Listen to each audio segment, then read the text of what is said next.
سامعین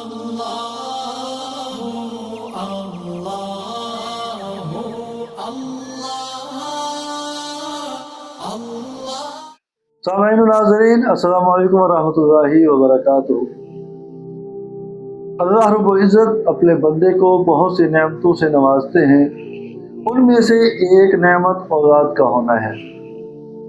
جس گھر میں اللہ رب العزت یہ نعمت عطا کرتے ہیں اس گھر میں خوشیاں ہی خوشیاں ہوتی ہیں، خوشیوں کا اظہار کیا جاتا ہے اور خوشی میں آ کر مٹھائیاں بانٹی جاتی ہیں، مبارکباد دی جاتی ہے کہ یہ بچہ جوان ہوگا، باپ کا دستے بازو بنے گا، ماں کے بڑھاپے کا سہارا ہوگا۔ اور جو خواتین اس نعمت سے محروم ہیں، اس کا درد، اس کا غم، اس کا دکھ، اس کی تکلیف صرف وہی مائیں، وہی خواتین محسوس کر سکتی ہیں جو اس نعمت سے محروم ہوتی ہیں۔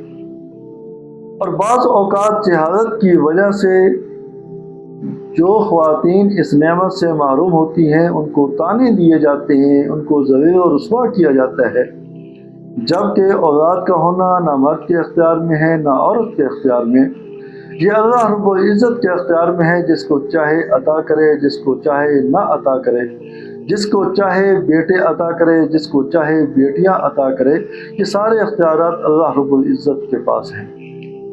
اور ہر انسان کی خواہش ہوتی ہے کہ اللہ رب العزت مجھے اس نعمت سے نوازے۔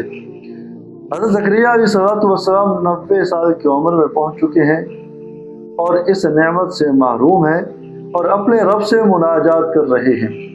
ربی لا تذرنی فردا وانت خیر الوارثین، ربی لا تذرنی فردا وانت خیر الوارثین، آئے میرے رب مجھے تنہا اکیلا نہ چھوڑیے اور آپ سب سے بہترین وارث ہیں۔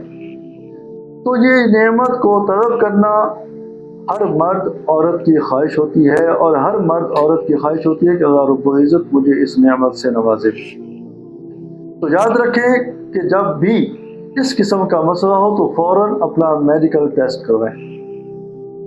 اگر میڈیکل ٹیسٹ دونوں کے، خاوند کے بھی بیوی کے بھی، دونوں ٹھیک ہیں، کسی قسم کا کوئی جسمانی مسئلہ نہیں ہے، تو آپ یہ عمل کیجئے، بہت جلد اللہ رب العزت آپ کو یہ نعمت عطا فرمائیں گے۔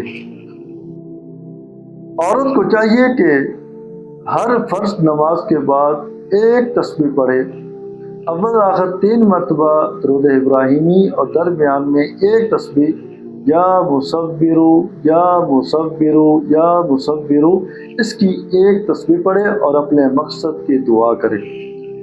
انشاءاللہ بہت جلد اللہ رب العزت اولاد جیسی نعمت عطا فرما دیں گے۔ اور ہمارے ہاں ایک اس کا مستقل کورس ہوتا ہے جو روحانی اعتبار سے، جسمانی اعتبار سے دونوں کو کافی شافی ہو جاتا ہے۔ کوئی منگوانا چاہے تو ہمارا ایک کورس ہے، اس سے جسمانی امراض بھی دور ہو جاتے ہیں۔ اگر کوئی روحانی مسئلہ ہے، جادو، بندش، نظر بد کا مسئلہ ہے، اس سے یہ چیزیں بھی ختم ہو جاتی ہیں اور اللہ رب العزت اولاد جیسے نعمت عطا فرما دیتے ہیں۔ دعا ہے کہ اللہ پاک ہم سب کو یہ نعمت عطا فرمائے۔